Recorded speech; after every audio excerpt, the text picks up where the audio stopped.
Lass uns doch direkt mit einem Überblick starten, Manni.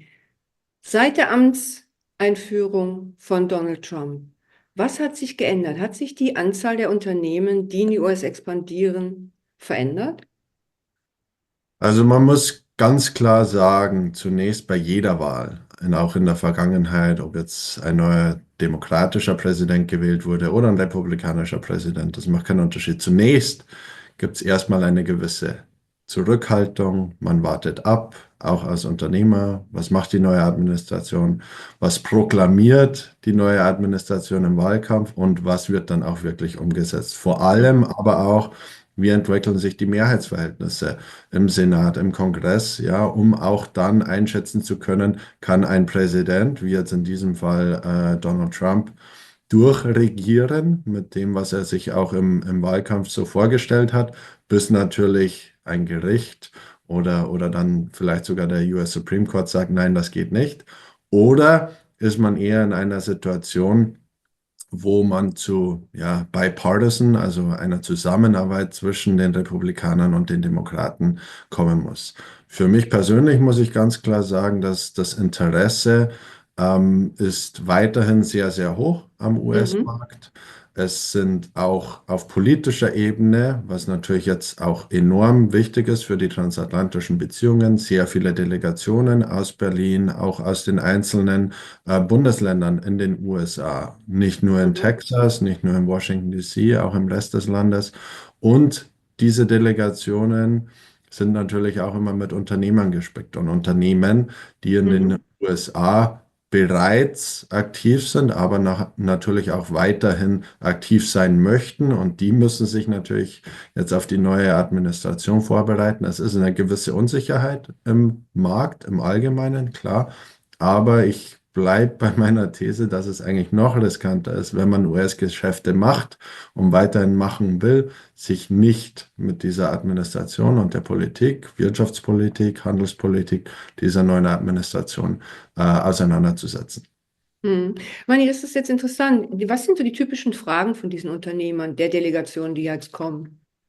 Ja, natürlich, die Zölle sind derzeit das heißeste Thema. Kommen Mhm. Zölle, kommen keine Zölle? Wenn du dich noch erinnern kannst, wir hatten ja auch die Diskussion. Ich war relativ klar, dass Zölle kommen werden. Ja, Mhm. das ist natürlich auch ein Wahlversprechen, nicht nur von Präsident Trump, sondern von den Republikanern im Allgemeinen gewesen. Mhm. Aber das Allerwichtigste, das war schon in der Trump-1-Administration so. Selbst wenn Zölle kommen, worauf wir als Berater, als Rechtsanwälte, als Steuerberater oder auch Mhm. ähnliche Dienstleister immer gucken, ist, was sind die Ausnahmen, ja, die Exemptions der Zölle. Und da gibt es natürlich auch immer wieder Staffelungen, denn die US-Wirtschaft ist ja auch abhängig von gewissen Importen, ja, Halbleiter, andere Industrien, in denen wir in Deutschland extrem stark sind und die Produkte hier benötigen, um in den USA produzieren zu können. Also gewisse Ausnahmen wird es immer geben und wird derzeit viel Lobbying auf dem Capitol Hill und auch in den Bundesstaaten gemacht, sodass dann auch Ausnahmen vielleicht sogar die deutschen Unternehmen in gewisser Weise schützen. Und das zweite Thema, das ich natürlich auch noch ansprechen muss, ist Ja. eine große Frage, die ich immer wieder kriege, ist, was passiert mit den Investitionsanreizen, dem Inflation Reduction Act, dem Mhm. CHIPS Act? Mhm. Und da hängen wir natürlich auch noch ein bisschen in der Schwebe, aber hatten wir ja auch schon mal thematisiert, Ja. es ist gar nicht so einfach für diese Administration jetzt zu sagen, einfach einen Cut machen, gibt es nicht mehr, nein, sondern es wurden ja auch gewisse Vorkehrungsmaßnahmen der ehemaligen Administration getroffen, dass das nicht so einfach ist. Also man Okay. muss sich darauf einstellen, dass alles ein bisschen, ja, äh, unplanbarer ist, aber dennoch, wenn man jetzt unternehmerisch denkt, wenn man ein deutsches Unternehmen ist, das in den USA Geschäfte macht, sollte es weiterhin auch gefördert werden. Mhm. Sehr interessant. Das heißt, die 25%, die er, glaube ich, gegenüber Mexiko auch angekündigt hat, sind ja bisher auch noch nicht so durchgesetzt, wenn ich das richtig verstanden habe, Manni. Ausgesetzt sogar wieder jetzt für Ausgesetzt. einen Monat, ja. Mhm. Stand Und heute zumindest. Naja, ich habe das auch gehört. Aber dass es dann auch nochmal Lobbyinggesellschaften gibt und das nicht auf alle Bereiche zutrifft, das ist bestimmt interessant für viele Unternehmer. Und du sagtest, wenn ich dich richtig verstanden habe, das ist dann auch nochmal abhängig von Bundesstaat zu Bundesstaat. Ja, denn zum Beispiel, ich nenne den Bundesstaat Texas, ja, mit dem kenne Mhm. ich mich am besten aus. Es gibt ja auf föderaler Ebene den CHIPS Act, ja, der die Halbleiterproduktion, Technologien fördern soll.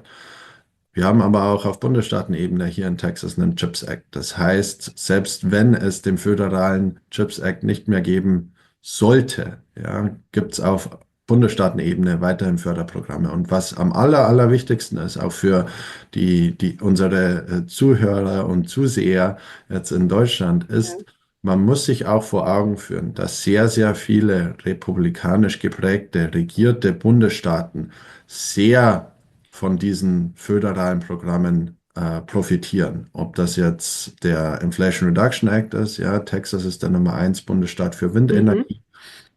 Bundesstaat Texas profitiert sehr von dem Inflation Reduction Act und die Unternehmen, die hier ansässig sind. Von daher haben auch viele republikanische Regierungen, Governors in den einzelnen Bundesstaaten ein sehr hohes Interesse, dass diese Programme auch weiter fortgeführt werden. Und die demokratisch regierten Bundesstaaten sowieso, vor allem wenn es darum geht, die Renewables weiter zu fördern. Das muss man sich auch vor Augen führen, dass die Bundesstaaten, die von diesen föderalen Programmen profitieren, auch sehr großen Einfluss auch auf die Administration in Washington, D.C. ausüben können, damit diese auch weiter fortgeführt werden. Oder zumindest nicht so geändert werden, dass es auf einmal ein Nachteil für die republikanischen Bundesstaaten wäre. Mhm. Okay, aber es ist noch offen. Man kann noch nicht sagen, was passieren wird mit dem Inflation Reduction Act. Du sagtest, man kann es nicht direkt jetzt beenden. Aber wann, wie lange es gehen wird und ob es vielleicht sogar weitergeführt wird, das ist noch offen.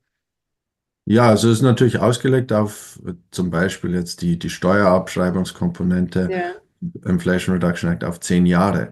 Ja, also das wäre sogar noch nach der Trump-2-Administration. Also man Mhm. muss gucken, was passiert, aber es ist ähnlich, das Beispiel, das ich auch immer wieder liefere, ist mit Obamacare. Ja, in Trump Mhm. 1 wurde auch immer proklamiert, Obamacare ist das Erste, was ich abschaffen werde, wenn ich im Weißen Haus sitze.